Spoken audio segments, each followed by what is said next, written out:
यहाँ पे क्या होगा भाई, the date of function dash not been decided it. अब यहाँ पे देखिए रूल है, रूल क्या है, ये जो लास्ट में एक वर्ड आपको दिखा येट, लास्ट में एक वर्ड दिखा येट, येट के साथ जो होता है यहाँ पे एक चीज नोट कर लीजिए, इट के साथ जो होगा प्रेजेंट परफेक्ट का जो एक तो प्रेजेंट परफेक्ट पहले आता है, ठीक है, इसके साथ हमेशा प्रेजेंट परफेक्ट टेंस होगा, ठीक है, एक तो पहले होगा कि येट के साथ प्रेजेंट परफेक्ट टेंस होगा, साथ ही साथ ये क्या होगा, हमेशा निगेटिव होगा, ठीक है। तो देखिए यहाँ पे अगर मैंने बोला कि येट के साथ प्रेजेंट परफेक्ट होगा तो होगा, ठीक है, निगेटिव होता है क्या, निगेटिव की बात करते हो, हाँ यहाँ पे निगेटिव है। अब तो चलो ये एक चीज़ तो मिल गया कि भाई येट के साथ निगेटिव होता है, दूसरी चीज़ और यहाँ पे देखना होगी प्रेजेंट परफेक्ट इसके साथ टेंस होगा, तो वाज तो काट दीजिए भाई, ये पास्ट में होगा, ठीक है। प्रेजेंट परफेक्ट में नहीं होता है, इज प्रेजेंट इंडेफिनिट की बात करें तो उसमें आपको वहाँ पे प्रेजेंट में इज एम आर होता है, ठीक है, तो उसकी यहाँ पे बात नहीं हो रही, is am are present indefinite की बात नहीं हो रही है, वहाँ पे मीन्स कि प्रेजेंट कंटिन्यूस की बात नहीं हो रही, प्रेजेंट कंटिन्यूस में इज एम आर का यूज़ होता है। तो आपका जब वाज होगा प्रेजेंट, ये पास्ट में होता है, ठीक है, पास्ट में होता है, is am are present continuous में होता है, प्रेजेंट का ही होता है लेकिन प्रेजेंट कंटिन्यूस का होता है, कंटिन्यूटी बताता है। अच्छा, प्रेजेंट परफेक्ट में बात होगा चाहे तो हैव होगा चाहे तो हैज़। अब इसमें भी कौन सा होगा, अब देखिए ये आपका प्लूरल है, ठीक है, ये आपका प्लूरल है और यहाँ पे ये सिंगुलर है, अब इसमें से भी कौन सा आप भरेंगे। तो देखिए अगर आपको चीज़ जानना जरूरी होता है, देखो आप ऐसा नहीं कि आप टेंस को इग्नोर कर सकते हो, टेंस भी बहुत इंपॉर्टेंट होता है गाइज, टेंस भी काफ़ी इंपॉर्टेंट होता है। तो इस पर मैं वीडियो बनाने वाला हूँ, सोच रहा हूँ उस पर वीडियो मैं बनाकर जल्दी लेकर आऊँगा। अब आपके सामने एक फिलर आ गया, तब क्या करोगे, तो एलिमिनेशन, फर्स्ट चीज एलिमिनेट करना आप सीख जाओ। पहला चीज एलिमिनेट कर दिया मैंने, वाज हटा दिया, इज हटा दिया। अब यहाँ पे हैव होगा कि हैज होगा, तो देखिए यहाँ पे जो द डेट है ये यहाँ पे सिंगुलर है, अगर ये सिंगुलर है, ठीक है, यहाँ पे अगर सिंगुलर है तो जाहिर सी बात है कि सिंगुलर के लिए हैज होगा, तो यहाँ पे आप क्या भरेंगे, यहाँ पे हैज भरेंगे, आपका सही हो गया। तो देखिए एक क्वेश्चन आपको लगता होगा यार कि ये क्वेश्चन है, हमको तो भर भर के 1000 क्वेश्चन मिल जाए तो बहुत कुछ सीख जाएंगे, एक क्वेश्चन आपको बहुत कुछ सिखा देता है, एक क्वेश्चन आपको बहुत कुछ सिखा देता है, तो इस बात को ध्यान रखिएगा, ठीक है। चलिए अब यहाँ पे अच्छा एक चीज़ और इसमें देख लीजिएगा, ये आपका ऑफ यहाँ पे प्रीपोजिशन है। अच्छा, प्रीपोजिशन से जो कनेक्ट होता है वर्ड, ये क्या होता है, हमेशा ये नाउन होता है, ये याद रखिएगा। तो एक तरह से ये भी आप सीख लीजिए क्या है, द डेट क्या है, नाउन है, फंक्शन क्या है, नाउन है। तो एक चीज़ आपको सीखने को मिला, एक क्वेश्चन में बहुत कुछ मिला, पहला तो रूल मिल गया हमको, ठीक है, उसके बाद आपने टेंस सीख लिया, थर्ड चीज़ आपने सीख लिया कि सेंटेंस वर्ड को पकड़ने का कि ये नाउन है कि प्रोनाउन है, तो यहाँ पे आपने सीखा कि फंक्शन क्या है, नाउन है, ठीक है। चलिए क्लियर, अब आगे बढ़ते हैं नेक्स्ट क्वेश्चन पे। भाई ये क्वेश्चन के बाद देखिए दूसरा क्वेश्चन में बहुत सारा रूल है, अब दूसरा क्वेश्चन में बहुत ज़बरदस्त रूल है इसमें भी, ठीक है। अगर आप एक वर्ड मिस करेंगे आपको कुछ समझ में नहीं आने वाला है, चूँकि देख लो एक चीज़ मैं आपको पहले समझा देता हूँ, यहाँ पे देख लेना, तब आप खुद ही डिसाइड कर लें कि इसमें आप क्या भरोगे। एक होता है डिस्पोज्ड ऑफ होता है, ठीक है, और एक होता है डिस्पोज प्लस टू, ठीक है, यहाँ पे ध्यान रखिएगा, यहाँ पे मैं अच्छा से लिख देता हूँ, डिस्पोज प्लस ऑफ, और एक होता है डिस्पोज प्लस टू। अब दोनों का मीनिंग अगर आप जान लोगे तो खुद एलिमिनेट कर लोगे। देखिए यहाँ पे जरूरी होता है, डिस्पोज ऑफ का मतलब होता है हटाना, ठीक है, या समाप्त करना, ठीक है, हटाना या समाप्त करना। अब जरा यहाँ पे देखो डिस्पोज टू का मतलब क्या होता है, डिस्पोज टू का मतलब होता है रुचि रखना, क्या करना, रुचि रखना, किसी चीज़ में आप रुचि रखते हो उसको कहते हैं इंक्लाइन, ठीक है, रुचि रखना। अब देखो यहाँ पे एक ऑफ लगा तो यहाँ पे देखो कि मीनिंग कुछ और दे रहा था, यहाँ पे टू लगा तो मीनिंग बिल्कुल कुछ और लगा। जैसे डिस्पोज टू का एग्जांपल देते हैं, he is dispose to travelling abroad, ठीक है, उसे अब्रोड जाने में बहुत ज़्यादा रुचि है, ठीक। अब यहाँ पे देखना कि the garbage has been dispose to, क्या गार्बेज जो होता है कूड़ा करकट, गार्बेज मीन्स कूड़ा करकट को कोई भला रखता है क्या, उसको रुचि है रखने में, तो यहाँ पे गार्बेज एक निगेटिव वर्ड है, और निगेटिव के साथ तो कभी ये पॉजिटिव वाली बात होगी नहीं, तो निगेटिव वाली बात होगी तो डिस्पोज के साथ क्या होगा, ऑफ होगा, ठीक है। बाकी डिस्पोज के साथ विथ या आउट या ओ डबल एफ ऑफ वाला नहीं आता प्रीपोजिशन। ये दो को आप रट लीजिएगा, बहुत इंपॉर्टेंट है, स्क्रीनशॉट ले लीजिए, कहीं नोट कर लीजिए कॉपी में। डिस्पोज ऑफ का मतलब हटाना या समाप्त करना, और डिस्पोज टू का मतलब होता है रुचि रखना। अगर आपको ये चीज़ पता होगा तो फिलर 100% आपका करेक्ट होगा, और करेक्ट होगा तो आंसर सही होंगे और मार्क्स 100% आपको मिलेगा। चलिए फिर नेक्स्ट जो क्वेश्चन है आपका, इसमें भी रूल्स है, इसमें भी रूल्स है, ठीक है। ये फिक्स प्रीपोजिशन रूल्स कर सकते हैं या फ्रेज से रिलेटेड आप कर सकते हैं। चलिए अब आइए क्वेश्चन नंबर 3 में आते हैं, क्या है। थर्ड में भी आपको एक चीज़ मैं फिर से लिख कर दिखा देता हूँ। एक होता है कोप विथ होता है, एक होता है कोप अप विथ, ठीक। तो ये जो होता है आपका कोप विथ की बात अगर यहाँ पे जब होगी तो ये सिचुएशन से रिलेटेड होगा,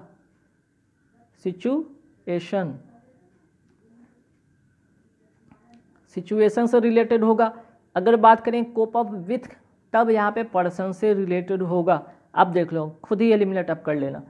कोप अप विथ मीन्स की रिलेटेड, कोप अप विथ मतलब पर्सन से रिलेटेड, कोप विथ मतलब सिचुएशन, मतलब सिचुएशन से सामंजस्य बैठाना, ठीक है। परिस्थिति से, उस परिस्थिति से सामंजस्य बैठाना को कोप विथ कहेंगे। और किसी व्यक्ति से सामंजस्य बैठाना, किसी व्यक्ति के साथ कंप्रोमाइज करना, देन क्या कहेंगे उसको, कोप अप विथ। अब यहाँ पे क्वेश्चन पढ़िएगा, he could not cope dash with heavy dash the heavy workload. Workload तो कोई पर्सन नहीं भाई, हेवी वर्कलोड क्या है, काम है। काम क्या है भाई, सिचुएशन। अगर सिचुएशन है तो क्या होगा, कोप विथ होगा। तो यहाँ पे डी नंबर ऑप्शन हो गया, यहाँ पे क्या भराएगा, विथ होगा, ठीक है। इस चीज़ को भी आप नोट कर लीजिए। कई बार एसएससी, केवीएस, बैंक, आपका किसी भी एग्जाम में, एसएससी के किसी भी एग्जाम हो, स्टेनो हो, चाहे आपका सीजीएल हो, सीएचएसएल हो, एलडीसी हो, यूडीसी हो, सभी एग्जाम में पूछे जाते हैं, ठीक। तो एक चीज़ ध्यान रखिएगा इस बात को। चलिए यहाँ तक तो हो गया। अब तीसरा क्वेश्चन के बाद आपके सामने क्वेश्चन आ रहा है ग्रामेटिकल एरर। ये भी अब देखो, ग्रामेटिकल एरर को चाहे तो इसको फिलर भी बना सकते हैं। तो कहीं ना कहीं फिलर आपको ग्रामेटिकल एरर चीज़ भी बताता है। तो आप जो फिलर कर रहे हो कहीं ना कहीं ग्रामेटिकल एरर कर रहे हो। ग्रामेटिकल एरर अगर एरर पे आपकी पकड़ है तो कहीं ना कहीं फिलर भी आपकी अच्छी होगी। तो दोनों एक दूसरे से रिलेट है, कोई दूसरा, ये दोनों जो देखते हैं ना, ग्रामर का एरर देखते हो या फिर फिलर देखते हो, आप लोग को लगता है कि दोनों डिफरेंट है दोनों सेम। अगर बात ऐसे से की जाए, बैंक में थोड़े डिफरेंट आते हैं कि एरर होता है, फिलर आपका वर्ड बेस्ड होता है बस। लेकिन कई बार उसमें भी इस चीज़ की होती है गुंजाइश, को वहाँ पे भी आपको रूल बेस्ड दिख जाए। अब आइए इसमें क्या रूल्स होने वाला है भाई ग्रामर में। अब यहाँ पे देखिएगा, the cattles are grazing in the field. अभी यहाँ पे कौन सी रूल है, एक चीज़ वर्ड हमको दिखा और मैं सबसे पहले मैं बताऊंगा कैटल्स के बारे में बता रखा था पिछले बहुत सारे वीडियो में, मैंने बता रखा है कुछ वर्ड जिसमें कि 25, 50, 10, 16, 20, 25 ऐसे बहुत सारे वर्ड है कि जिसका कहाँ पे यूज़ करते हैं, कहाँ नहीं यूज़ करते हैं। कंजंक्शन वेट था, बेस्ड था, प्रीपोजिशन बेस्ड था, नाउन था आपका, तो इससे बहुत सारे मैंने बना रखे, कंडीशनल बेस्ड भी था। तो कैटल क्या, सबसे पहले आप जानेंगे कैटल जो होता है CATTLE, कैटल अपने आप में ये प्लूरल है, ठीक है। अगर ये प्लूरल है, ठीक है, कैटल अपने आप में ये प्लूरल है, कैटल प्लूरल है, तो भाई कैटल को एस लगा के क्यों प्लूरल बनाया गया, गलती यहीं पर है, ठीक है, मिस्टेक यहीं पर है, ठीक। तो यहाँ पे कैटल्स नहीं होगा बल्कि क्या होगा, कैटल होगा। तो आपका ए पार्ट में यहाँ पे मिस्टेक है, ठीक। चलिए नेक्स्ट जो क्वेश्चन आप देख रहे हैं कि smoking is undoubtedly very injurious for health. अब कुछ वर्ड ऐसा होता है जिसके साथ प्रीपोजिशन होता है फिक्स, जैसे सुपीरियर हो गया, ठीक है, सुपीरियर हो गया, इंटीरियर हो गया। तो जैसे कि ये सुपीरियर हो गया, इंटीरियर हो गया, ठीक। आपका और क्या हो सकता है, प्रीफर हो गया। तो कुछ ऐसे वर्ड हैं जिसके साथ ही क्या होता है, इन सब के साथ जो होता है फिक्स प्रीपोजिशन क्या होता है, टू होता है। इसी में एक और वर्ड शामिल है इंजूरियस, इंजूरियस, जिसके साथ भी फिक्स प्रीपोजिशन क्या लगता है, टू। अब कुछ वर्ड है सुपीरियर हो गया, इंटीरियर हो गया, पोस्टीरियर हो गया, प्रीफर हो गया, इंजूरियस हो गया, इन सभी के साथ प्रीपोजिशन लगता है फिक्स टू। तो भाई यहाँ पे फॉर क्या कर रहा है भाई, गलत है, यहाँ पे काटिए और यहाँ पे आप टू लगाइए, ठीक। तो आपका यहाँ पे कह सकते हैं सी पार्ट में यहाँ पे गलती है। चलिए यहाँ तो क्लियर हो गया होगा। अब आगे बढ़ते हैं। अब नेक्स्ट जो क्वेश्चन है कि my friend Anu is one of the best tennis player in the country, ठीक है। अब यहाँ पे समझिएगा, आपको भी यहाँ पे एक नियम आपको दिखना है, वन ऑफ के बाद, ठीक है, वन ऑफ के बाद, वन ऑफ के बाद जब भी नाउन आएगा, नाउन जो आएगा क्या होगा, हमेशा वो क्या होगा, प्लूरल होगा। एक चीज़ नोट कर लीजिएगा, क्या होगा, वन ऑफ के बाद नॉन क्या होगा आपका, प्लूरल होगा। वन ऑफ के बाद नाउन हमेशा प्लूरल होगा। तब one of the tennis player, यहाँ पे देख रहे प्लेयर है, लेकिन यहाँ पे क्या होना चाहिए था, प्लेयर्स होना चाहिए था। तो मिस्टेक यहाँ पे इसमें ये है, तो नोट कर लीजिएगा। वन ऑफ के बाद आपका जो भी होगा नाउन क्या होगा, प्लूरल होगा। और इसके बहुत सारे रूल हैं, आप हमारे वीडियो के प्लेलिस्ट में जाकर देखिए, बहुत सारे रूल बेस्ड आपको बताए हैं, जिसमें डिटेल्स उसमें जिक्र किया गया। कुछ इडियम फ्रेज भी देखेंगे, है ना, कुछ इडियम फ्रेज भी देखेंगे। अब देखिए इडियम फ्रेज का पता है एक ट्रिक होता है, इडियम फ्रेज बनाने का भी एक ट्रिक है, इसका भी एक ट्रिक है। वो ट्रिक क्या है मैं बताने वाला हूँ भी इसमें। देखिए जो वर्ड होता है, जो वर्ड क्वेश्चन में होता है उससे रिलेटेड कभी वो क्वेश्चन में होता ही नहीं है। जो वर्ड होता है वो कभी भी क्वेश्चन में होता ही नहीं। अब यहाँ पे देखिए हिल्स, हिल्स की बात की गई, हिल्स मतलब पैर का एरिया होता है, पैर का एरिया होता है, तो उस वर्ड से रिलेटेड तो क्वेश्चन में होगा ही नहीं आंसर। तो देखिए यहाँ पे हिल्स की बात की गई है, यहाँ पे भी हिल्स है, तो ये तो पहले एलिमिनेट कर दो, होगा ही नहीं बिल्कुल। हिल की बात की गई, पैर की बात की, पैर का बात की तो पैर में जूता होता है, ये सब चीज़ होता है, तो यहाँ पे शू आ गया, शू जो कि पैर की बात है हो रही है, हिल में जो पैर में होता है रही, उसमें ही तो जूता पहनते, तो ये भी एलिमिनेट हो गया। तो जिस वर्ड से जिससे रिलेशन होगा उस क्वेश्चन उस ऑप्शन में, वो तो पहले आप एलिमिनेट कर दो। अब बचा बेंट डाउन और रैन ऑफ। अब इसमें समस्या है कि क्या करें हम, टुक टू हर हिल। अब टुक टू हर हिल मतलब वो अपने मतलब कि कोई लेडी है, हिल की बात हुई पैर पर, टुक मतलब लेके जाना या भागना, या टुक मतलब कह सकते हिल अगर पैर में लग जाए तो क्या, तो थोड़ा सा ऊंचाई हो जाता है, हिल पाने से क्या तो थोड़ा लोग ऊंचा हो जाता है, या ऊंचा होने के बाद क्या करता है, भागता है ना। ऊंचा होने होगा या फिर ऊंचा होने पर ऊंचाई पर जैसे ही लोग जाते हैं क्या होते हैं, बहुत तेज़ी से लोग ग्रो करते हैं। तो हिल कहीं ना कहीं आपको ग्रो का सेंस देता है, ठीक है, ग्रो का सेंस दे रहा है आपको, है ना, या फिर तेज़ी से इंक्रीज या बढ़ने की सेंस या भागने की सेंस बताता है। तो बेल्ट डाउन की बात करें तो बेल्ट डाउन मतलब तो झुकना होता है। बेल्ट डाउन मतलब क्या होगा, कोई व्यक्ति है वो झुक गया, तो वो तो होगा नहीं, तो यहाँ पे जो आंसर होगा रैन ऑफ होगा।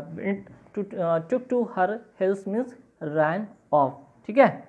चलो यहाँ तक तो होगी। अब आते क्वेश्चन नंबर 18 में भी देखें ट्रिक से उसको कैसे सॉल्व करेंगे। सबसे पहले देखिए वाज प्लेन सेलिंग, प्लेन मतलब तो लग रहा है कि कोई यार समतल प्लेन सीधा साधा। सेलिंग मतलब कह सकते हैं, सेलिंग का मतलब ऐसे तो नाव खेवना का, नाव अगर चलता है अगर शांत सीधा तो कितना शांत लगता है, सब कुछ नॉर्मल लगता है। इसको यहाँ से समझिए, ये नहीं कि इसका रिलेशन उससे मीनिंग से होगा। अब देखिए यहाँ पे प्लेन सेलिंग, नाउन कह रहे नाव की बात हो रही है, नाव बहुत शांत सेल कर रहा है, खेव रहा है, चल रहा है, तो बात यहाँ पे क्या हो रही है, पॉजिटिवनेस है, कहीं ना कहीं ये पॉजिटिव की ओर इशारा कर रहा है। अब पॉजिटिव की ओर इशारा कर रहा है तो ये अनकंफर्टेबल क्या है, निगेटिव है, ये क्या निगेटिव बता रहा है, तो इसको आप काट दो, ठीक, इसको काट दो। वाज कॉम्प्लिकेटेड मतलब होता है बहुत ही कष्टपूर्ण या बहुत ही दुविधापूर्ण, ये भी क्या निगेटिव है, इसको भी आप काट दो। अच्छा, कंपटीशन भी क्या होता है, कहीं ना कहीं एक तरह से देखते हैं कंपटीशन एक टफ के सेंस में आता है, जो कि ये भी कहीं कहीं निगेटिव ही बता रहा है, इसको भी एलिमिनेट कर लो। अब देख लो जब 3 चीज़ें एलिमिनेट हो गए तो फाइनली आपका आंसर यहाँ से मिल गया, ए नंबर ऑप्शन होगा, ठीक है। चलिए अब आइए यहाँ पे नेक्स्ट क्वेश्चन में कि ए बोल्ड फ्रॉम द ब्लू।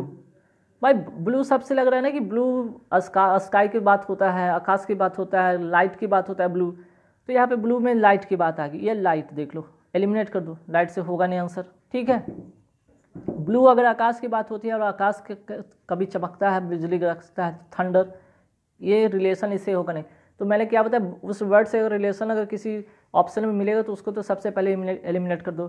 तो बोल्ड फ्रॉम द ब्लू, तो देखो ब्लू से वो क्या हो गया, बोल्ट हो गया, मीन्स कि कोई चीज़ चेंज हुआ है, ठीक है, कोई चीज़ चेंज हुआ है, चेंज होना अगर चेंज हुआ है तो भाई ये पीस ऑफ बैड लक, भाई piece of bad luck, luck को क्या कोई पीस में उसको मीन्स की काउंट करते क्या भाई, वो काउंट करने वाली बात है क्या, नहीं ना, ये पीस ऑफ बैड लक, यहाँ पे तो चेंज हो रहा है, कोई चीज़ चेंज हो रहा है, तो यहाँ पे बैड लक की बात तो हो नहीं रही है, कोई नेगेटिव की बात हो नहीं रही है, पॉजिटिव की बात है, तो complete surprise is your answer, ठीक है। चलो एंड दिस वीडियो, इस वीडियो का लास्ट जो क्वेश्चन है ये भी कहीं ना कहीं आपको काफ़ी रूल बेस्ड है। अब देखना कि यहाँ पे क्या मैं भरूंगा, he would not have been successful in the project but dash my help.